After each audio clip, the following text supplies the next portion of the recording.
Hey folks, this is Dan Solomon with the BloodSugarBlueprint.com. Today I want to talk to you about the best diet for type 2 diabetes. Now, managing your type 2 diabetes effectively depends a majority on the foods you choose to eat, not someone else.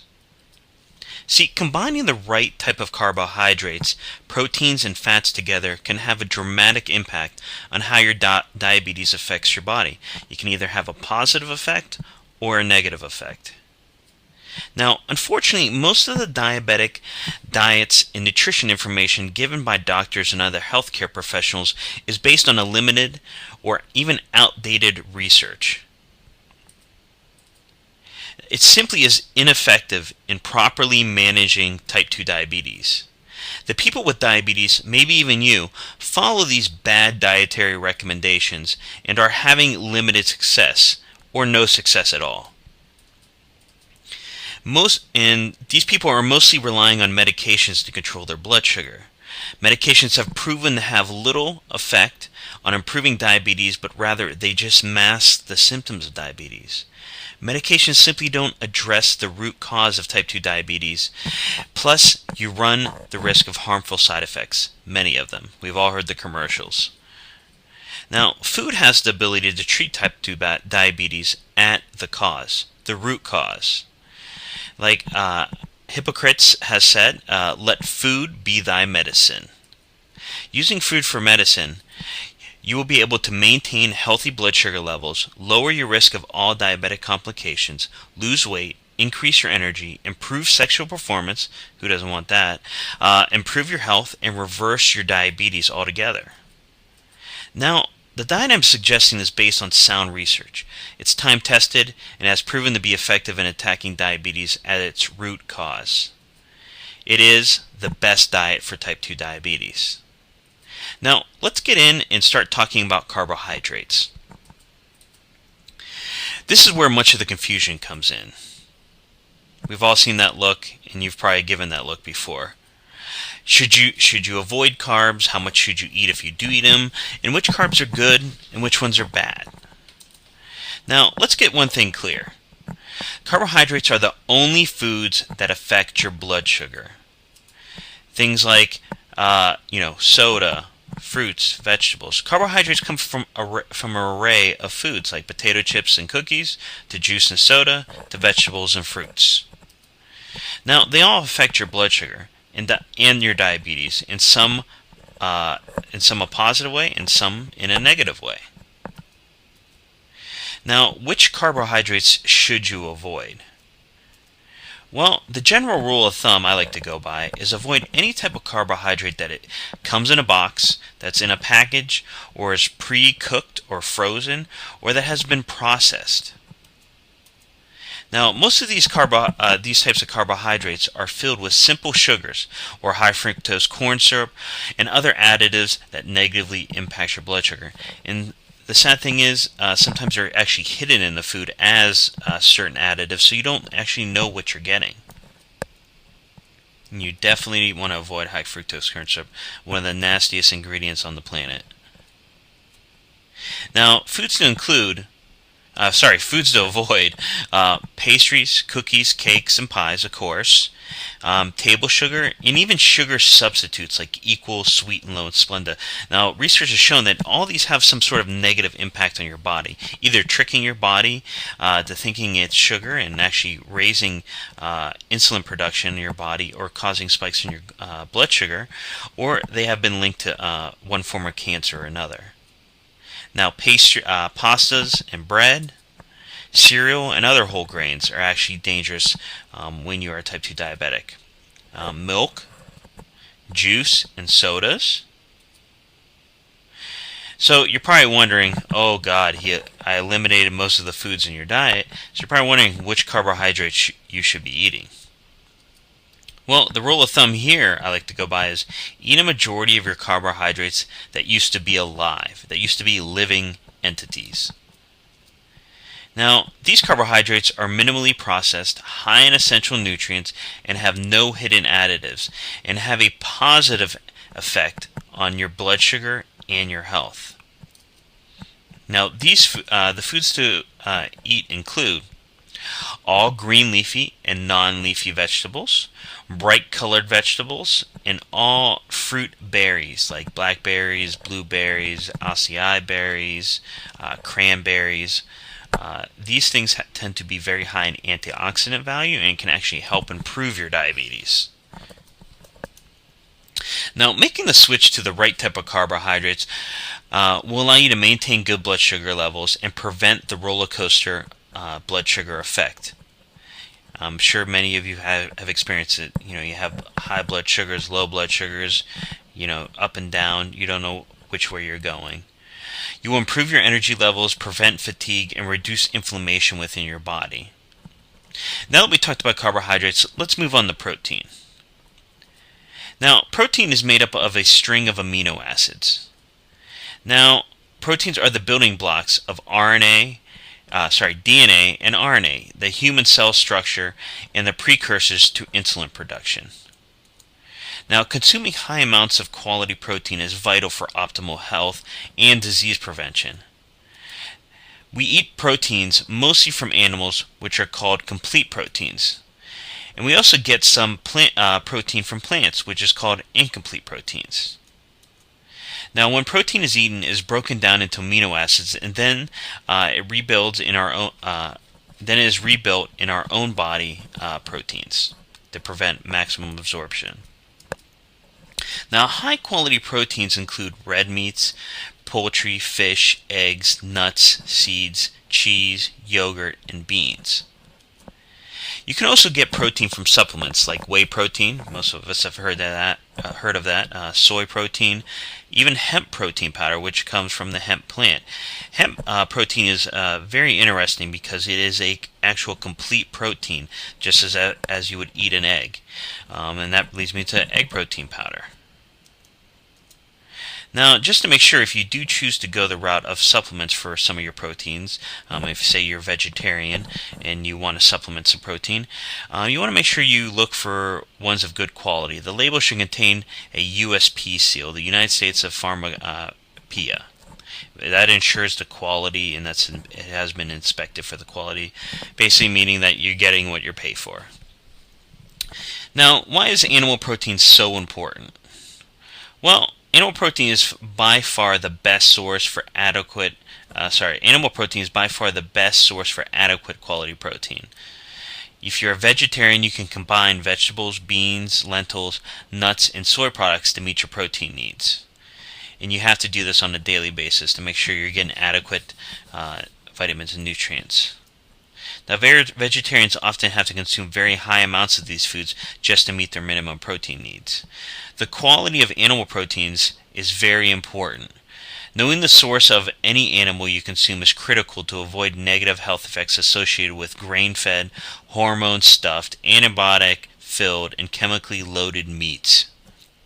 Remember, whatever the animal was fed is what you're essentially eating and what ultimately ends up as the building blocks for your cells in your body. Now, what type of protein should you be eating? Well, here's a list of the protein sources I recommend. Naturally raised, pasture or grass-fed organic beef, pork, lamb, goat, or bison. Wild meat, if you're a hunter, venison, elk, turkey, rabbit. And free-range organic poultry, duck, or turkey.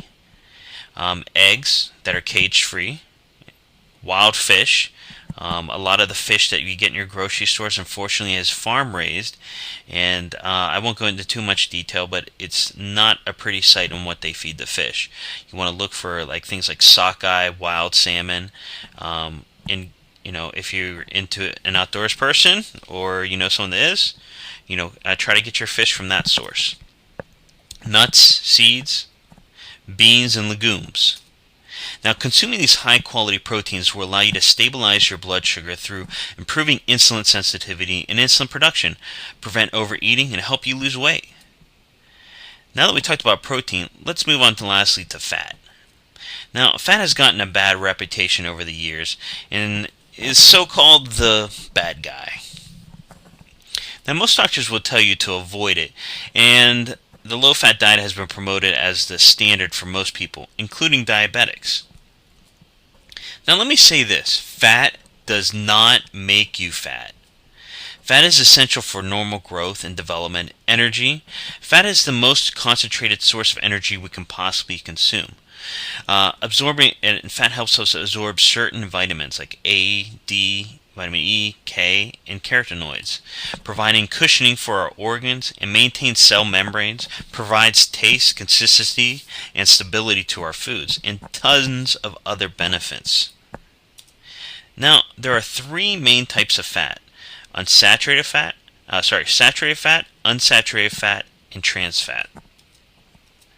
Now let's go back there. Saturated fats. Let's talk a little bit about those. Now, despite what you may have heard or been told in the past, saturated fats are good for you. Saturated fat has been scrutinized mainly because they are often high in cholesterol. Well, let me tell you this. Cholesterol is actually one of the most important nutrients you can possibly consume. Every human cell needs it. The brain is primarily made up of it, and cholesterol is the precursor to all sex hormones. In fact, a high saturated fat diet intake has been shown to reduce what we call bad cholesterol, the LDL, and raise good cholesterol, HDL, and it helps cleanse the liver. And that's a fact. Saturated fats include butter, meats, cream, lard, and coconut oil. Now we talked about saturated fats, let's move on to unsaturated fats. Now, unsaturated fats have the ability to lower cholesterol and triglyceride levels, usually an issue for diabetics, improve brain function, reduce pain, and help prevent cancer. Now, one of their most important benefits is the ability to reduce inflammation. Since diabetes is an inflammatory disease, unsaturated fats help combat diabetes. Now, unsaturated fats include things like olive oil, avocados, walnuts, macadamia nuts, pecans, and all the other nuts out there. The only one I recommend you stay away from is peanuts. And of course the nut oils, and fish oil, and safflower oil. Now that we talked about unsaturated fats, let's talk about, lastly, trans fats. We've probably all heard that because it's been a big thing in the news and a lot of health publications over the last several years. Now, trans fats could be called a serial killer, given that they are responsible for at least 30,000 premature heart disease deaths each year. These are a chemically altered type of fat that is made up by adding hydrogen to vegetable oil. The process is called hydrogenation, which allows a longer shelf life and extended cooking use. They can be found in about 40 to 50% of the products in your grocery store, and probably even a little bit higher. Now, this type of fat is one of the worst things you can consume, causing severe damage within your blood vessel walls. Now, they also increase your LDL, your bad cholesterol, lipoproteins, and triglycerides. Avoid these at all costs. Now, trans fats are found in baked goods, fried foods, mostly snack and any junk foods, and margarine. Just like I mentioned, the carbohydrates that are processed or pre-packaged or in a box, a lot of those contains trans fats. Now, what types of fats should you exactly be eating? Now, as we discussed, with both saturated fat and unsaturated fats are essential for good health, but they are also weapons in your battle against type 2 diabetes. Making them a part of your daily diet is a must. Here are a few tips to get the right fats in your diet. Use coconut oil or grass-fed butter for cooking. Add olive oil and vinegar to salads instead of store-bought dressings. Add grass-fed butter to your steamed vegetables. Add avocados to your salads or eat them alone as a snack. Use walnuts, almonds, macadamia nuts as a snack, or add them to plain Greek yogurt. Now, you might be wondering, how do you transition to your new diet? I know it's going to be hard, but I know firsthand that this type of diet approach works, and it has worked for countless number of people that I've helped. Now, it truly is the best diet for type 2 diabetes because it's based on the latest research on diabetes, nutrition, metabolism, physiology, and holistic medicine. You just need to follow it. Just do it. Now, I know making the transition to the foods I mentioned may seem difficult. Really, it's not. But for the sake right now, let's just say it is difficult. Ask yourself this: if I don't start making the necessary changes in my diet, where will my health be in the next 3 to 5 years? And be honest with your answer. Whether you charge full steam ahead or choose a more gradual approach to incorporating these foods in your diet, the important thing is that you're making a conscious change for the better. And as the old saying goes, you can't expect a different result if you keep doing the same things. If you are having roller coaster blood sugar levels, if your diabetic complications are worsening, if you're not losing weight, if you're not just getting the results you've hoped for, then it's time you change your approach and try the diet that I just recommended, the best diet for type 2 diabetes. Now visit bloodsugarblueprint.com for more information on how you can have total control over your type 2 diabetes and get more information on that. Thanks again.